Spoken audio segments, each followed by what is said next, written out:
कहा खेसारी भैया मूवी लेके अलन है संघर्ष 2 की एकदम मतलब हाउसफुल चलता और हर हर गंगे संघर्ष 2 के सामने फीका पड़ गए बा भाई। जो कि आरा सिनेमा हॉल में भी पवन सिंह जलवा अपना ना दिखा पैलन, खेसारी लाल यादव देश विदेश में अपन जलवा दिखा दिलन। तो वीडियो के अंत तक बना रही, पूरा जानकारी दे हम बताएं। संघर्ष 2 मूवी ऐसा है, संघर्ष खेसारी लाल यादव कितने संघर्ष करके आगे बढ़े हैं। इस मूवी में वही संघर्ष दिखाया गया है कि अपने परिवार के लिए कैसे जिया जाता है।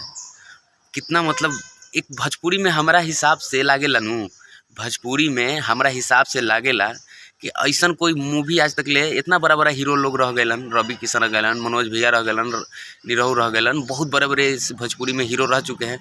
लेकिन आज तक ले खेसारी लाल यादव जैसा कि संघर्ष 2, आज खेसारी लाल यादव को बहुत सारे मूवी आए होंगे, लेकिन संघर्ष 2 जो मूवी है ना, कुछ हट के है, कुछ अलग है। इसमें क्या बताएं हम, मतलब जितना भी इसके मूवी के बारे में बोले ना उतना कम है। और खेसारी लाल यादव का जो बेटी है उनका लास्ट में एंट्री होता है, जो कि एक IAS ऑफिसर के रूप में एंट्री होता है। और खेसारी लाल यादव एक बात बोले थे लाइव में कि मैं अपनी बेटी को फिल्म में काम नहीं दिया हूँ, मैं अपने बेटी को IAS के रूप में उसमें बताया हूँ, दिखाया हूँ। और मेरा ख्वाहिश है कि मेरा बेटी भी IAS बने, बिहार के लिए काम करे।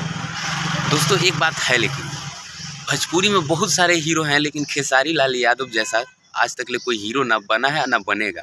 इसलिए इनके अंदर क्या चीज़ का गुण नहीं है। दान करना, पुण्य करना, साइकिल बांटना, गरीबों को खाना खिलाना, जन्मदिन पे अपना बहुत ऐसे कारनामे खेसारी लाल यादव किए हैं, जो कि जितना भी गुणगान करे बहुत कम है। खेसारी लाल यादव भोजपुरी में जब से आए हैं, भोजपुरी को तो एक बात है, भोजपुरी में जब से आए हैं, लेकिन एक से गाने हिट दिए हैं, बहुत सारे मूवी आए हैं। लेकिन ये संघर्ष 2 जो मूवी है, हम तो हॉल में देखे भाई, लेकिन इस मूवी में हमको बहुत चीज़ अच्छा लगा। और एक देशभक्ति क्या होता है, खेसारी लाल यादव उस मूवी में एक देशभक्ति दिखाए हैं। और एक मतलब इस मूवी में एक PUBG से, मतलब कैसे PUBG से बहुत सारे आदमी का पहले तबीयत खराब होता था या कुछ हो जाता था, यदि माइंड पे चढ़ जाता था। इस मूवी में उस PUBG का भी गुणगान किया गया है, PUBG से हमारे देश पे क्या असर पड़ता है और क्या नहीं पड़ता है। दोस्तों मेरा दिया हुआ जानकारी कैसा लगा और आप कमेंट में ज़रूर बताइएगा। चैनल पे नए होंगे तो चैनल को सब्सक्राइब कर दीजिएगा। धन्यवाद।